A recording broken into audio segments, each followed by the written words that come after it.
아침 일라디오. 안녕하십니까. 오늘 아침 일라디오 아나운서 오승원입니다. 달력을 보니까 올해도 거의 절반이 흘러갔죠.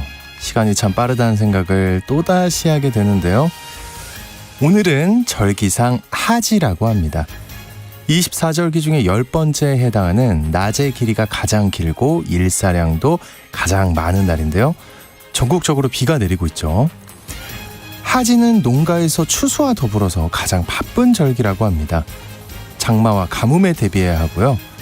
감자 수확이나 고추 밭매기, 마늘 수확 건조, 보리 수확 타작, 모내기, 늑콩 심기, 병충해 방제 등 이 많은 일들이 하지를 전후해서 이루어진다고 합니다. 하루 낮 길이가 길어진 만큼 논밭에 나가서 일하시는 시간도 길어지는 것 같은데요. 수확하는 기쁨을 누리는 날이기도 해서 힘든 만큼 보람을 느낄 수도 있을 것 같습니다. 하지에 비가 내리면 풍년이 든다는 말이 있죠. 비는 오늘까지 내리고요. 비 오는 지역에선 돌풍과 함께 천둥 번개가 치는 곳도 있을 수 있다고 하니까요. 밖에서 일하실 때 안전사고에 유의하셔야겠습니다. 모쪼록 올해 풍년을 기약할 수 있는 그런 비가 되줬으면 하는 바람입니다. 6월 21일 수요일 오늘 아침 일라디오 출발합니다.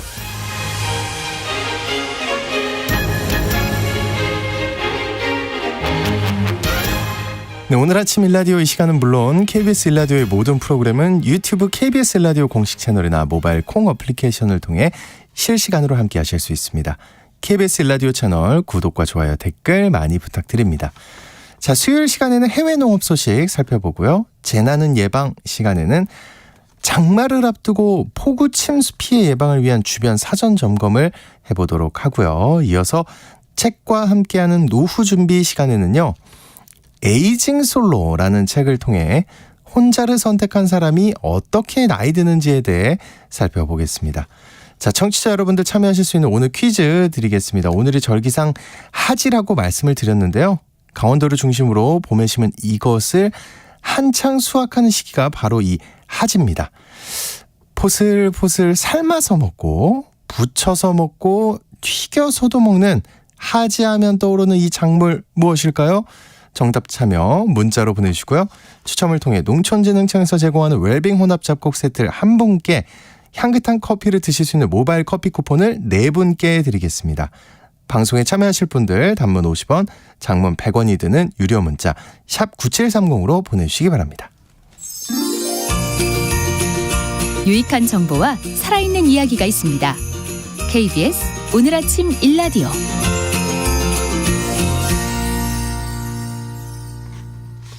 해외 소식 살펴보겠습니다. 조윤주 외신캐스터, 안녕하세요. 네, 안녕하세요. 네, 후쿠시마 원전 오염수가 올여름에 방류될 예정인데 일본산 수산물의 안전성에는 문제가 없다는 입장을 밝혔다고요? 네, 맞습니다. 홍콩 주재 일본 총영사관이 이른바 세슘 우럭이 일본산 식품 안전성에 미친 영향이 없다는 주장을 했습니다. 네. 일본 정부는 세슘 우럭은 후쿠시마 원전 항만의 발전소와 가까운 수로에서 잡혔다면서 일단 항만 내에서는 어업이 이루어지지 않고 있고 또 생선이 시장에 출하되지 않기 때문에 일본산 식품의 안전성에 영향을 미치지 않는다라고 주장했습니다. 그러면서 후쿠시마 원전 항만 내에서 이런 물고기가 확인된 것은 사고 당시 영향 때문이라며 현재 준비가 진행 중인 다액종 제거 설비의 처리수에 해양 방류와는 아무런 관련이 없다, 이렇게 해명했습니다. 앞서서 도쿄전력이 지난달에 후쿠시마 원전 항만 내부에서 잡은 우럭에서 18,100베크렐의 세슘이 검출됐다고 밝혔는데요. 네. 일본의 식품위생법 기준치가 킬로그램당 100베크렐이니까 거의 180배 세슘이 나온 겁니다. 일본 정부는 도쿄전력이 2012년부터 항만 내 바닷물 그리고 물고기를 정기적으로 분석을 하고 있고 세슘 기준치를 초과한 식품은 회수하거나 폐기한다면서 작년 4월부터 올해 3월까지 검사한 물고기 1,595건 중에서 기준치를 초과한 사례는 확인되지 않았다라고 설명했습니다. 앞서서 홍콩 정부가 오염수 방류 시작과 동시에 일본산 수산물 수입을 중단하겠다고 밝혔는데요. 네. 홍콩은 일본의 두 번째로 큰 농수산물 수출 시장이고 작년에만 2조 원어치 달하는 일본 농수산물을 수입한 곳입니다. 그렇지만 그 일본 국내에서도 수산물에 대한 우려가 있는 것 같아요. 네, 맞습니다. 일본의 수산 관련 유통업자들이 후쿠시마 원전 해양 방류와 관련해서 일본 정부 측에 설명을 요구했습니다. 후쿠시마현 이와키시의 해산물 관련 유통업자 등이 국가로부터 직접적인 설명이 없었다면서 담당자를 초청해서 설명을 가졌는데요. 이 자리에는 정부 측은 방류로 사람이나 환경에 미친 영향이 극히 미비하다는 점과 방류 후에 어패류, 해수의 방사능 물질 농도를 측정해서 신속하게 공표하겠다라고 약속을 했습니다. 그렇지만 참가자들은 과학적으로 안전하다고 설명을 하는데 왜 안심할 수가 없는지 국가와 도쿄전력이 다시 한 번 더 고민해달라 이런 의견을 전달했습니다. 설명회를 주최한 수산회사 관계자는 소비자와 가까운 입장이고 그래서 지금까지 정부로부터 직접적인 설명이 없었다면서 기본적으로 처리수 방류는 반대하고 있고 또 방류할 경우에 소비자들이 물어봤을 때 궁금하지 않도록 지식을 제대로 알고 싶다라고 정부 측의 입장을 밝혔습니다. 한편 일본 정부는 이번 달 중에 오염수 방류 계획에 대해서 종합 안전성 평가 결과를 발표하는데요. 도쿄전력은 이번 달 말까지 방류 설비 공사를 완료하고 이르면 다음 달부터 방류할 방침이고요. 이렇게 되면서 방류 절차는 사실상 최종 국면에 들어섰습니다. 앞서 10일 날 일본의 경제산업상이 미야기, 후쿠시마, 이바라키 등의 어민단체 등과 면담을 했는데요. 이 어민단체 대표들은 정부의 방류에 대해서 반대한다는 입장을 정부에 전달한 것으로 전해졌습니다. 네. 자, 일본 소식 하나 더 보겠습니다. 우리나라에서도 인기가 많은 과일인데요. 샤인머스켓 포도의 미개화증이 작년에 이어 올해도 나타나고 있다고요. 네, 맞습니다. 일본 전국의 30개 현에서 발생해서 확인된 샤인머스켓 포도의 미개화증이 올해에도 나타나고 있다고 합니다. 전국 각지의 노지 재배 샤인머스켓의 개화가 본격적으로 시작이 되는데요. 이미 개화가 완료된 시설 재배에서도 올해 미개화증이 발생했다는 신고가 이어지고 있습니다. 시설 재배는 노지 재배보다 생육이 1개월 정도 빨라서 이미 대부분의 과립이 이제 콩 정도 크기 이상으로 자랐습니다만 일부 성에서는 끝부분의 꽃에 열매가 되지 않고 작은 상태로 그대로 남아있는 미개화증이 나타나고 있습니다. 야마나시 현에서는요, 관광농을 하고 있는 한 농부가 2019년부터 이 같은 증상이 매년 반복되고 있다고 밝혔는데 송이 형태를 다듬는 화수정형 방법으로 열매가 열리지 않는 부분을 잘라내서 수량과 품질을 유지하려고 애를 쓰고 있는데 안 그래도 일손이 부족한 이 개화기에 화수 다듬게 해야 되기 때문에 더 힘들다 이렇게 얘기했다고 합니다. 네. 이 화수정형은 보통 송이 형태를 정리하기 쉽도록 송이 끝부분을 남기고 불필요한 꽃, 가지를 떼어내는 작업을 말합니다. 야마나시현의 한 다른 농가에서는 이미 노지 재배가 진행이 되고 있는데 개화 이상이 발생했다고 밝히고 있는데요. 해당 농장주는 아직 개화 이상이 발견된 건 한 그룹뿐이지만 30에서 40송이 정도 중에서 증상이 나타났기 때문에 절반 정도는 수확할 수 없을 것으로 보인다 이렇게 말했습니다. 자, 또 2년 전에 중국이 수입을 금지한 대만 파인애플을 일본이 수입하고 있었다는데 이게 무슨 얘기인가요? 네, 중국이 2년 전에 수입을 금지한 대만 파인애플의 상당량을 일본이 대신 수입해서 소비하고 있다고 일본의 마이니치 신문이 보도했습니다. 일본의 작년 대만산 파인애플 수입량은 17,448톤으로 2020년 수입량 2,171톤에 8배로 증가했습니다. 반면에 중국의 작년 대만 파인애플 수입량은 424톤으로 2년 전 42,121톤에 100분의 1로 줄었습니다. 네. 그러니까 사실상 일본이 중국을 대체했다고 볼 수 있는 건데요. 그러네요. 대만의 파인애플 위기는 중국이 2021년 2월 달에 갑자기 다음 달부터 대만산 파인애플 수입을 금지한다 이렇게 발표하면서 불거졌습니다. 중국 측은 파인애플에서 해충이 검출됐다라고 밝혔는데요. 이전까지는 이렇게 해충이 발견되면 그 자리에서 해당 물량만 폐기하는 정도로 문제를 해결하는데 중국이 갑자기 수입을 금지한 겁니다.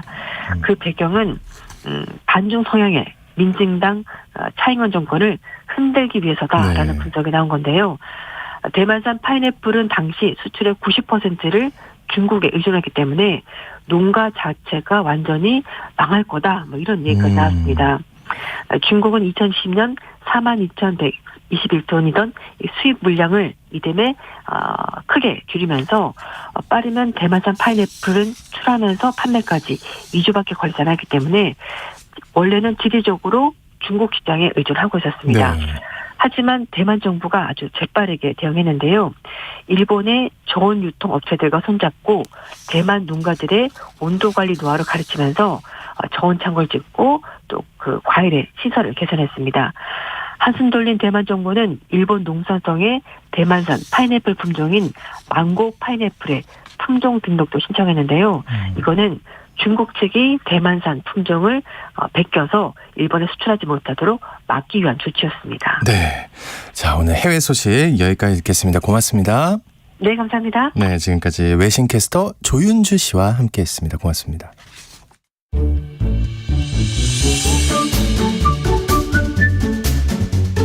아침을 여는 기분 좋은 습관.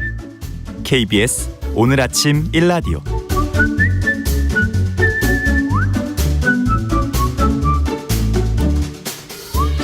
네, 일상 곳곳에 도사리고 있는 위험에 대해 알아보고 미리 대비하기 위한 재난은 예방 시간입니다. 다음 주쯤에 장마가 시작된다고 하는데 오늘은 장마철을 앞두고 걱정되는 침수 피해 예방에 대해 알아보겠습니다. 대한민국 산업현장 교수단 최명기 교수님 나오셨습니다. 안녕하십니까? 예, 안녕하십니까? 아, 걱정입니다. 작년에 비 많이 내렸었잖아요. 예, 그죠? 그랬었죠. 네. 올해도 많이 내린다는 말이 있는데 이거 또 되풀이되는 거 아닙니까? 침수 피해? 아무래도 올해도 이제 엘니뇨 현상 때문에 많은 비가 이상이 되고 있죠. 아무래도 비가 오게 되면 이제 침수 피해가 있을 수밖에 없는 거고요. 실은 사람이 도로를 따라서 이렇게 걸어가시잖아요. 또는 차량을 타고 이동하시는 것처럼 이 비도 물인데 이 물도 물의 길이 있습니다. 그래서 이제 물의 그 길 특성 때문에 주로 어떤 그 물이 가는 어떤 하천 지역들 또는 이제 저지대들 이런 데서 이제 피해가 좀 많이 있겠죠. 특히 이제 비가 많이 오게 되게 되면 이런 이제 저지대에서는 침수 피해는 당연히 계속해서 되풀이가 될 수밖에 없을 것 같고요. 네.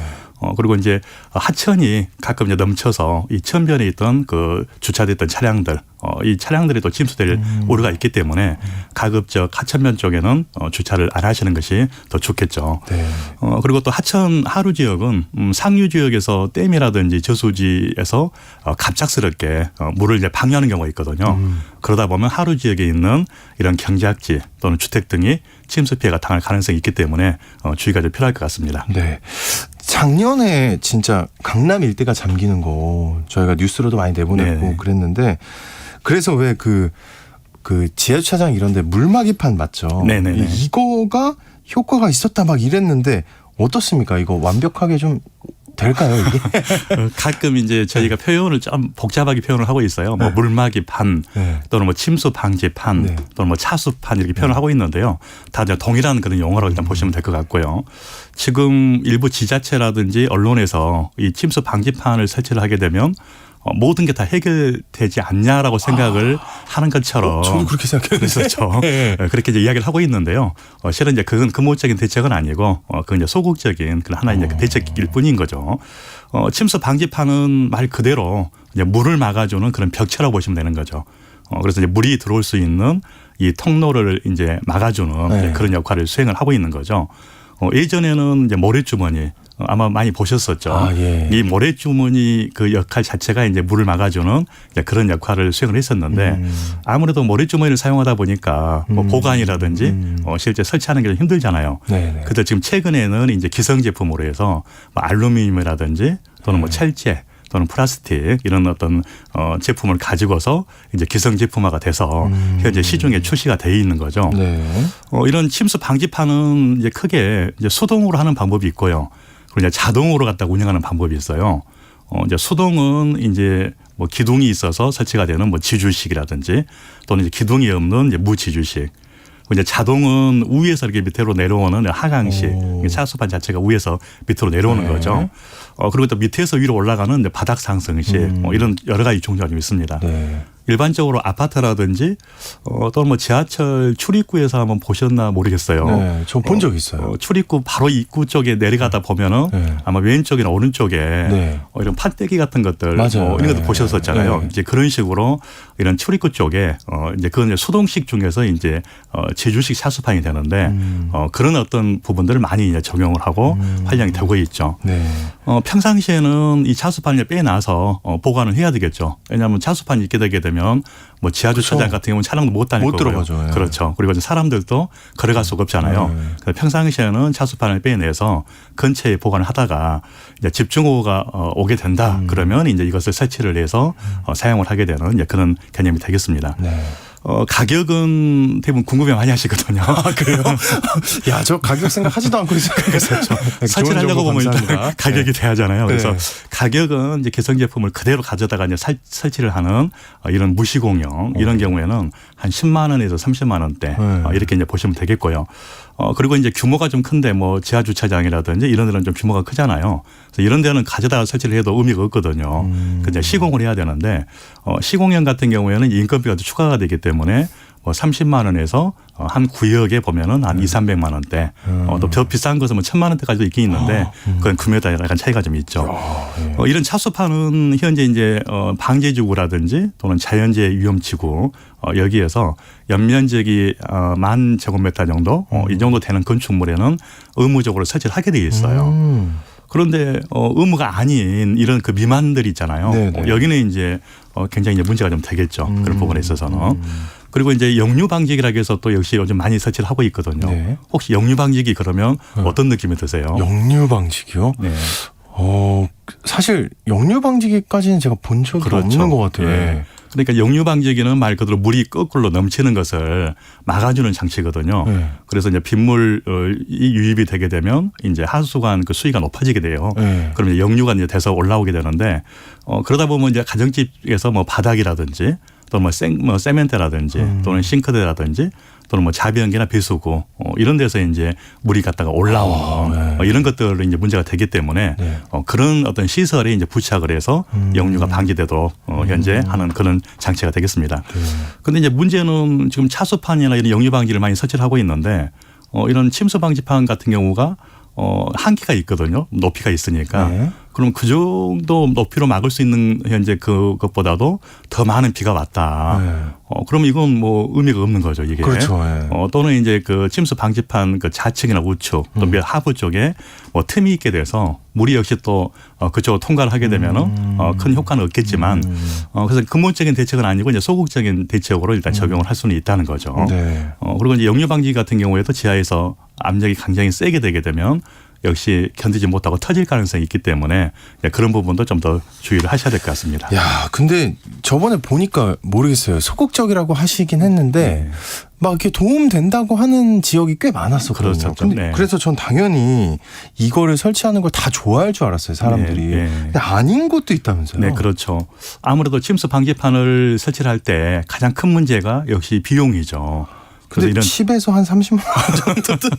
근데 그건 이제 일반 뭐 반지하 주택 같은 경우에 있어서 그렇게 길이가 현재 길지 않는 지역들. 그렇지만 이제 지하 주차장이라든지 좀 규모가 큰 데는 또 그건 아니거든요. 그래요. 네, 그래서 역시 첫 번째가 이제 비용 조달의 문제가 첫 번째가 있고요. 두 번째가 또 주민들이 동의를 해 주셔야 되는데 동의를 또 안 해 주신다는 거예요. 왜죠? 그건 아무래도 이제 그 건물주라든지 주민들 입장에서는 차수판을 설치를 했다. 그렇게 되면 이 지역은 침수 지역이다. 이렇게 이제 낙인이 찍히겠죠. 사고 나는 것보단 낫지 않나요? 그렇죠. 네. 그렇지만 일단 뭐 침수 지역이라는 것을 낙인을 찍히게 되게 되면 아무래도 건물 값이든 또는 아파트 값이 좀 떨어지거든요, 이게. 세상에. 그래서 설치를 못 하는 경우도 있습니다. 네. 지난해 이제 9월에 그 태풍 그 흰남노에 의해서요. 포항의 한 아파트 그 지하 주차장이 침수가 아마 됐던 뉴스를 들으셨을 거예요. 근데 이 아파트 같은 경우에도 이제 관할 그 지자체에서 이 차수판 설치하는 그 보조금을 준다라고 했었는데 아무래도 주민들이 이제 그 비용이 부담이 되잖아요, 이게요. 아까 말씀드렸던 것처럼. 그러다 보니까 아직까지 차수판 설치를 못 하고 있다. 정말요? 네네. 그런 언론 보도가 좀 있었습니다. 침수가 됐었는데도. 네네, 그렇죠. 그리고 이제 이런 침수 방지판을 설치하기 위해서는 이제 이런 비용 문제가 있다 보니까 이제 지자체에서 좀 지원해 주면 더 좋잖아요. 그래서 이제 지자체 의회에서 의원들이 네. 이거 침수 방지판 설치를 해도 큰 피해는 효과가 없지 않냐. 네. 그리고 이제 구청에서 그러다 보니까 전액 지원도 좀 힘들다. 이런 더 부정적인 입장 때문에 일산 지원이 안 되고 있는 경우도 있습니다. 세상에. 그래서 이제 작년 올해 이제 대한주택관리사협회에서 이제 설문조사를 한번 해봤어요. 그 설문조사에 따르게 되면 차수판을 설치를 했지만 가동을 하지 않는 경우가 한 75% 정도가 됐습니다. 아이고, 예. 방금 말씀드렸던 것처럼 이건 최후의 수단이잖아요. 네. 그래서 이제 설치는 했지만 가동 안 한 경우가 75% 정도. 그리고 이제 1년에 한 번 정도 가동한 경우가 한 25% 정도. 그래서 이제 주민들이나 의원들 입장에서는 충분히 이해가 되지만 위험은 항상 주변에 도사리고 있잖아요. 아, 그럼요. 네, 그래서 안전 측면에서는 그래도 소극적인 대책이지만 설치하시는 게 더 좋을 것 같습니다. 집값 걱정 안 해도 되지 않을까요? 왜냐 강남도 침수가 되는데. 그렇죠. 우리나라에서 제일 비싼데도 침수가 됐습니다. 네. 여러분, 너무 그렇게 신경 안 쓰셔도 될 것 같은데. 모르겠습니다. 뭐 사람마다 의견은 다를 수 있으니. 네. 근데 이야기를 듣다 보니까 아무래도 좀 단편적인 방책보다는 계속 그 교수님이 강조해 주셨지만 근본적인 대책을 세우는 게 중요할 것 같긴 해요. 네, 맞습니다. 아무래도 침수 방지판이나 이런 역류 방지기를 설치하는 것도 좋겠지만 가장 좋은 방법은 비가 오게 되면 그 비의 흐름을 원활히 배수할 수 있도록 할 필요가 첫 번째 이제 관건이죠. 만약에 침수 방지판을 설치를 하게 되면 내린 비는 어디로 갈까요? 혹시 생각해 보셨습니까? 어딘가 흘러서 강으로 가야 되는데. 그렇죠. 제발. 네. 네. 그러니까 침수 방지판을 설치를 하게 되면 물론 이제 반지하주택이든 지하주차는 안 가겠죠. 네. 반면에 그 침수 방지판을 넘어가지 못한 물들은 이제 도로를 따라서 이제 흘러간다든지요. 네.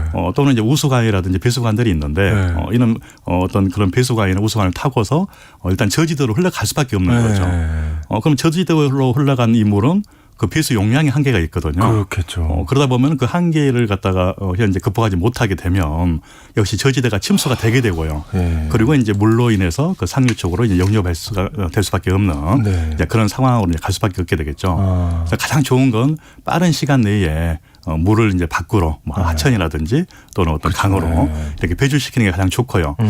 그렇지 않으면은 물을 일정한 시간 동안 이렇게 담아둘 수 있는 그런 물 탱크를 또 만들 필요가 있습니다. 그래서 지금 현재 이제 지하 한 40에서 50m 정도 여기에 대심도 이제 배수 터널을 뭐 건설을 좀 할 계획을 하고 있는데 네. 이런 대심도 어디에서요? 서울 쪽에서 이제 하고 있죠. 네. 네. 근데 아직도 예산이 좀 확보가 잘 안 돼서 현재 시행은 안 되고 있는 부분이 좀 일부 있고요. 네. 그래서 이런 대심도 배수터널을 건설을 한다든지 아니면 임시로 물을 갖다가 담을 수 있는 뭐 저루죠. 우리 이제 호수라고 보시면 되죠. 또는 이제 빗물 펌프장을 설치를 해서 물이 현재 오게 되게 되면 빨리 펌핑을 할 수 있게끔 네. 하는 이런 펌프장을 이제 만들 필요가 있는 이유가 이제 그런 이유 때문에 이제 설치를 해야 되겠죠. 네.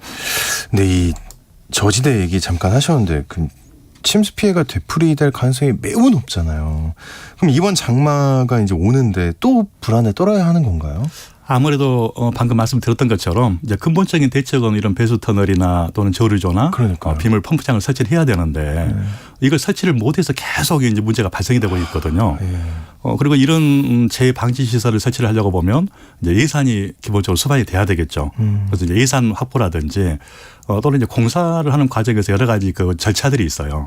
그럼 이런 절차의 어떤 문제로 인해서 대응이 늦어지고 있기 때문에 계속해서 피해가 발생되고 있는 거죠. 네. 또 이제 주민들이 이런 배수 공사를 할 때 아무래도 노후된 아파트라든지 주택들은 공사를 하다 보면 균열이 가겠잖아요. 이런 균열이 발생이 돼서 거기에 따라서 반대를 한다든지 그러다 보니까 그냥 공사가 진행이 된다든지 착공을 못하는 경우도 있습니다. 네. 결국은 이제 침수 피해가 발생할 때마다 이런 침수 원인에 대한 근본적인 해결책을 이제 고민을 하고 해결해야 되는데 단기적으로 이제 민원이 이제 들어오게 되면 이런 민원을 갖다 수습하기 바빠서 아무래도 사업비가 좀 적게 든다든지 또는 사업하기에 용이한 쪽에만 사업을 시행하다 보니까 계속 이런 고질적인 문제를 갖고 가고 있는 거죠.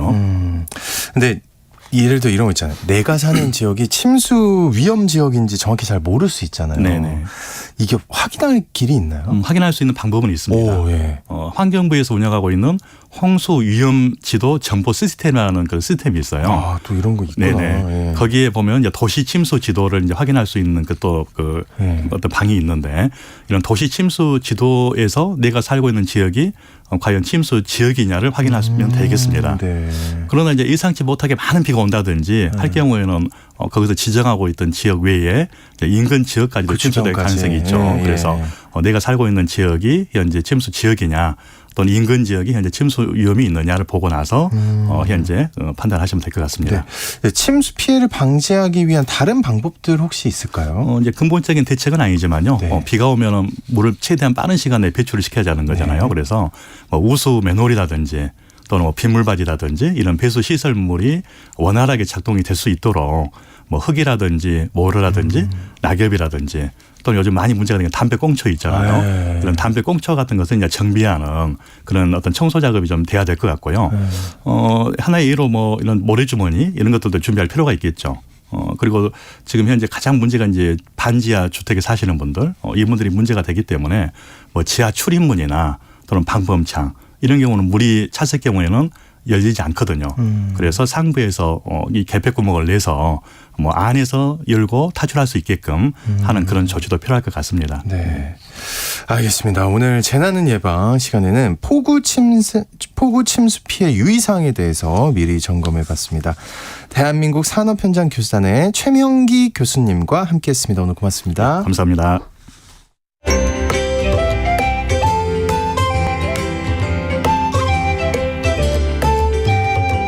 상쾌한 하루의 시작. KBS 오늘 아침 1라디오.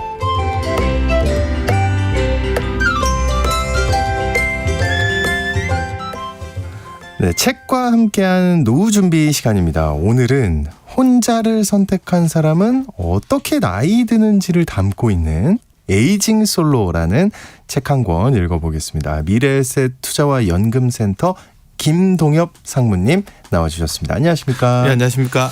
이게 어떤 책인가요? 궁금하네요. 네, 주류인데도 자기가 비주류 취급을 받으면 기분이 그렇게 좋지는 않겠죠. 네. 우리 사회에 보면 1인 가구가 그중에 하나인 것 같아요. 예를 들면 전체 가구에서 1인 가구가 차지하는 비중이 한 33.4%. 그러니까 세 가구 중에 한 가구가 1인 가구죠. 흔히 이제 부모 자식이 같이 사는 가구를 정상 가구 취급을 많이 하는데 네. 정상 가구는 한 29.3% 정도 되니까 정상 가구라고 말하는 사람보다 1인 가구가 훨씬 더 많은데. 아, 근데 이름부터가 지금 정상. 네, 네. 그러니까 그렇게 흔히 많이 말을 하니까. 그래서 흔히 말하는 1인 가구는 진짜 여전히 사회적으로 보면 비정상, 소수, 비주류 그러네요. 취급을 받는데 실질은 다수잖아요. 그리고 1인 가구 중에서도 특히 이제 중년 여성들이 눈에 잘 안 띄는 부분들이 있는데 1인 가구를 다룬 정책은 대부분 이제 청년 중심으로 돼 있어요. 그러니까 당당한 싱글 이런 말 많이 하잖아요. 그리고 아니면 노년 중심으로 해서 돌봄이 필요한 노년들을 위한 정책들 같은 거나 이런 것들은 많이 나오는데 실질적으로 중년에 혼자 사는 가구들에 대한 문제들은 별로 잘 안 다루고 있는 것 같은데 이 책이 이제 중년 1인 가구 그중에서도 이제 홀로 사는 여성의 혼삼 에 대해서 다루고 있어서 좀 한번 다뤄볼 필요 있겠다 싶어서 한번 피킹해봤습니다. 네. 그러면은 중년 1인 가구는 규모가 어느 정도나 되나요? 보통 보면 이제 2021년 인구주택 총조사를 한번 살펴보면 1인 가구 중에 중년에 해당되는 그러니까 40세에서 64세 인구가 한 296만 7,716명? 전체 1인 가구의 한 37.6% 정도를 되게 많네요. 차지해요. 그리고 또 40세에서 64세에 해당하는 사람 한 명 이상이 포함된 가구 중에서 혼자 사는 가구가 한 20.1% 정도 되거든요. 그러니까 중년 5명 중에 1명은 혼자 살고 있다. 이렇게 보셔도 될 것 같아요. 이렇게 이제 에이징 솔로 혼자 사는 중년들이 이렇게 늘어난다는 거 보면 이게 뭐냐 그러면 혼자 사는 게 어떻게 보면 예전엔 과도기적인 형태로 많이 봤었는데 그게 아니고 이게 기본적인 삶의 값으로도 봐야 되겠다. 예전에는 이제 노인 1인 가구라고 하면 노년에 접어든 다음에 배우자랑 사별해서 1인이 되는 경우들이 많았지만 이제 혼자 사는 상태에서 그냥 노년으로 접어드는 1인 가구들도 상당히 많기 때문에 이게 가족이전 형태가 아니고 기본값 정도로 볼 필요가 있다라고 볼 것 같습니다. 정말 동의합니다. 네, 근데 그 저자가 말하는 에이징 솔로가 결혼 경험이 없는 중년을 말하는 건가요? 꼭 그렇지는 않고요. 보통 우리가 1인 가구 하면 청년은 미혼, 중년은 이혼, 노년은 뭐 사별 이렇게 이야기 많이 하거든요. 네. 이걸 잘 들어보면 이 말 속에는 결혼을 중심에 두고 그 그러네요. 대척점에서 1인 가구를 바라보고 있어요. 그러니까 저자는 그런 관점이 요즘은 잘 맞지 않다. 에이징 솔로라는 거는 이제 결혼 경험이 있건 없건 서로 상관없이 스스로 배우자와 자녀가 없는 상태로 혼자 살아가기를 선택한 분, 그분을 가지고 이제 에이징 솔로로 정의를 하고 네. 이 책을 이제 서술한 것 같습니다. 이런 책이 사실 굉장히 재미없기 마련이거든요. 그렇죠. 좀 딱딱하고 네. 그리고 막 통계 너무 많이 나오고. 네. 근데 이 책은 어떤가요? 그러진 않겠죠? 저도 살짝 걱정하면서 첫 장을 짚고 있는데 이 페이지 턴에 가까워요. 왜냐 그러면 이게 그냥 단순하게 뭐 통계치만 이렇게 쭉 나열한 그런 책들은 아니고 인터뷰집이에요. 아, 인터뷰. 저자가 이제 2021년 겨울부터 한 40세에서 64세 사이에 있는 에이징 솔로 19명을 만나서 그들의 뭐 외로움, 친밀감, 돌봄, 가족, 우정, 뭐 생계, 주거, 노후, 죽음에 대해서 쭉 인터뷰한 내용들을 담고 있어가지고 읽다 보면은 누가 옆에서 이야기해 주는 듯한 느낌. 듣고요. 네. 거기다가 이제 저자가 단순히 남의 이야기만 이야기를 하는 게 아니고 저자 자체도 에이징 솔로로서 살고 있어요. 그게 저자의 경험도 있고 또 저자가 또 20년 넘게 그렇게 비혼 생활을 해온 것도 있지만 여성가족부 차관 경험도 있어서 정책적인 활동도 해왔기 때문에 제도적인 관점에서 접근하는 부분들도 좀 있는 것 같고요. 무엇보다도 중요한 거는 이분이 신문 기자랑 논피션 작가 출신이에요. 글이 잘 들어오겠네요. 술술 잘 읽힙니다. 예. 그렇군요. 그 저자의 경험이 녹아 있다고 하셨는데 예를 하나 들으실 게 있을까요? 뭐 이분이 10여 년 전에 이제 42살쯤 됐을 때 18년간 다니던 직장을 이제 그만두려고 하니까 선배분이 와서 회의실로 들어와 이렇게 이제 이야기를 하는 거예요. 야, 잘 생각해봐. 이 직장은 가만히 좀 정년까지 다닐 수 있는데 왜 그만두려고 하냐. 그래도 간두겠다고 막 우기니까 선배가 이제 답답했는지 뭐 이렇게 말하는 거야. 야, 네 나이에 남편도 없고 자식도 없고 거기다가 회사까지 그만두면 어쩌려고 그러냐. 인생 망치려고 그러냐. 흔히 하는 얘기죠. 예, 많이 듣는데 이 정도 되면 이게 지극하게 염려를 해주는 건지 노골적으로 비난하는 건지 놀리는 건지 애매할 수도 있잖아요. 근데 가만 듣고 나서 보면 사람들이 내 나이 여성이 이제 남편도 자식도 정규직 직장도 없으면 인생이 망가지는 거로 보나 보다. 이런 생각들을 하게 되고 인생의 그런 기억들이 좀 선명하게 남아있죠. 근데 지나고 나서 보니까 남들이 어떻게 보든지 말든지 저자 입장에서 보면 남편도 없고 자식도 없어서 어디에도 묶이지 않은 삶들을 살 수 있고 덕분에 뭐 여행도 많이 가고 하고 싶은 일도 제대로 할 수 있어서 또 새로운 모험도 할 수 있어서 좀 다양한 삶을 살 수 있었다. 뭐 이런 이야기들을 하고 계시더라고요. 예. 그 책 내용에서 그 중년의 에이징 솔로들이 대체적으로 삶에 긍정적이었다고요. 예, 보통 혼자면 결핍되거나 뭐 불안전할 거라고 생각을 하는데 저자 입장에서는 혼자서라도 충분한 에이징 솔로의 삶을 좀 그려보고 싶은 생각이 있어서 인터뷰에 이제 나섰는데 에이징 솔로들이 대부분은 이제 혼삶에 대해서 대부분 긍정적인 태도를 보이고 있는데 인터뷰한 사람 중에 한 명 강미라 씨 가명이긴 한데 이분 같은 경우는 비혼 삶에 대한 만족도가 어느 정도 되냐 그랬더니 100점 만점에 98점 정도 된다. 그 2점을 왜 뺐냐라고 했더니 절친한 친구가 옆에 살지 않아가지고 2점을 뺐다. 그러면 만족도가 되게 높게 나오는 거잖아요. 그리고 또 프리랜서로 일하고 있는 박진영 씨 같은 경우는 나이가 들어가면서 점점 좋아지는지는 모르겠지만 젊을 때로 돌아가고 싶지는 않다. 그래서 뭐 젊은 시절이 싫어서 그런 거냐라고 물어봤더니 그건 아니고 감사하게도 관심 가는 모든 분야의 일들을 다 해볼 수가 있었다.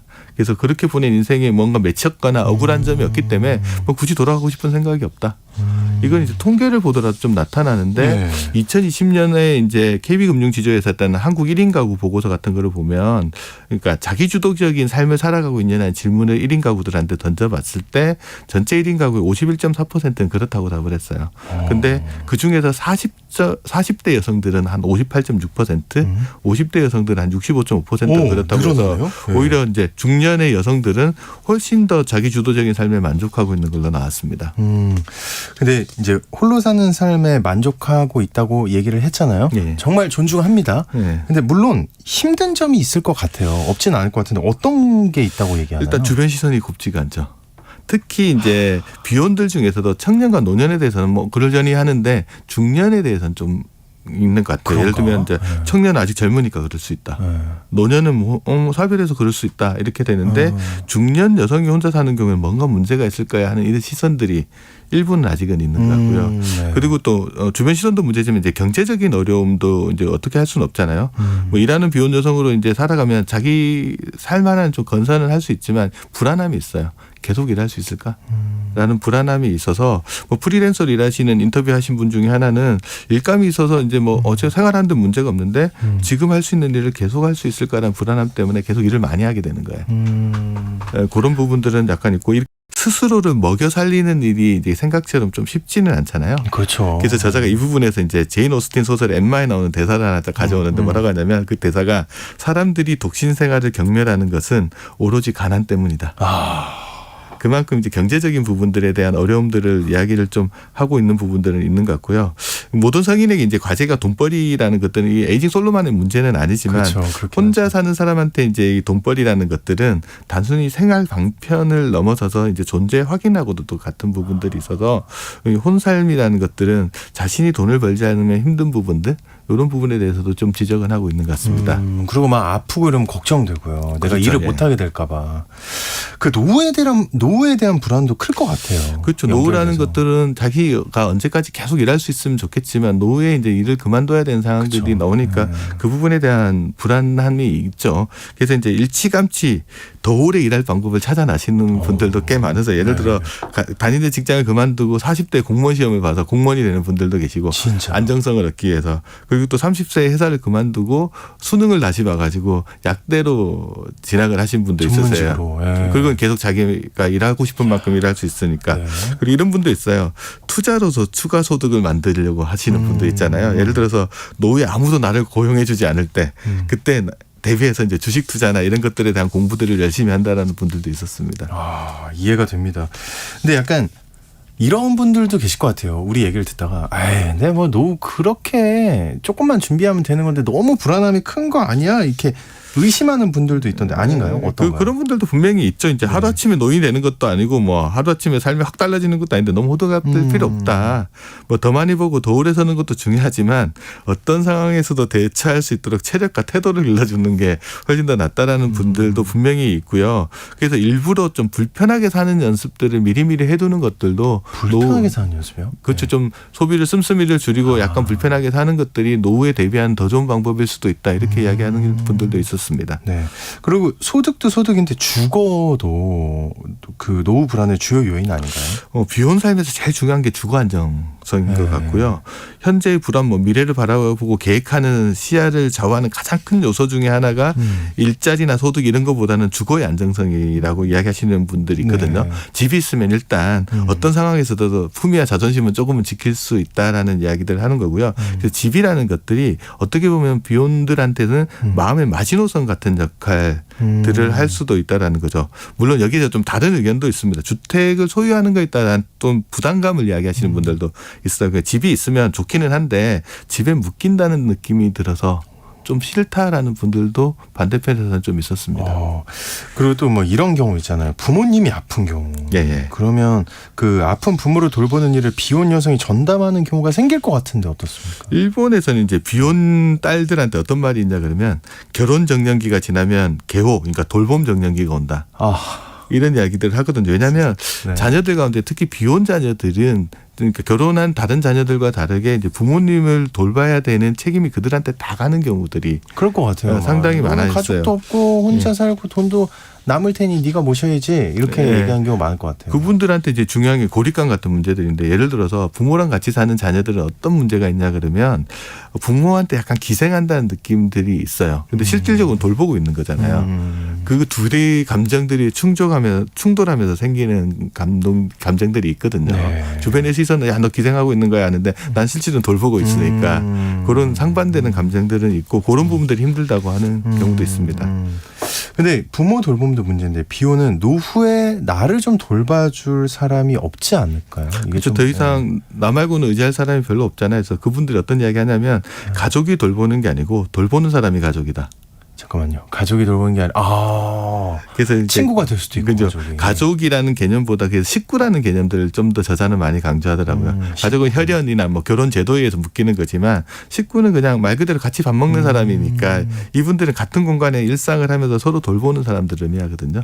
그런 의미에서 식구를 좀 더 강조하는 것 같습니다. 네. 자, 책과 함께하는 노후 준비 오늘 에이징 솔로라는 책을 통해서 혼삶에 대해 생각해보는 시간이었습니다. 미래에셋 투자와 연금센터의 김동엽 상무님과 함께했습니다. 오늘 고맙습니다. 네, 감사합니다. 네, 오늘 퀴즈 정답은 감자입니다. 3650님 답은 감자입니다. 오늘 비가 오니까 풍년이 예감이 되네요. 농부들 마음으로 하루를 살겠습니다 하고 보내주셨고요. 7475님 감자바스 감자 이렇게 보내주셨습니다. 네, 좋은 의견 감사하고요. 내일도 저희 방송 관심 많이 가져주시고요. 오늘 좋은 하루 되길 바랍니다. 내일 뵙겠습니다.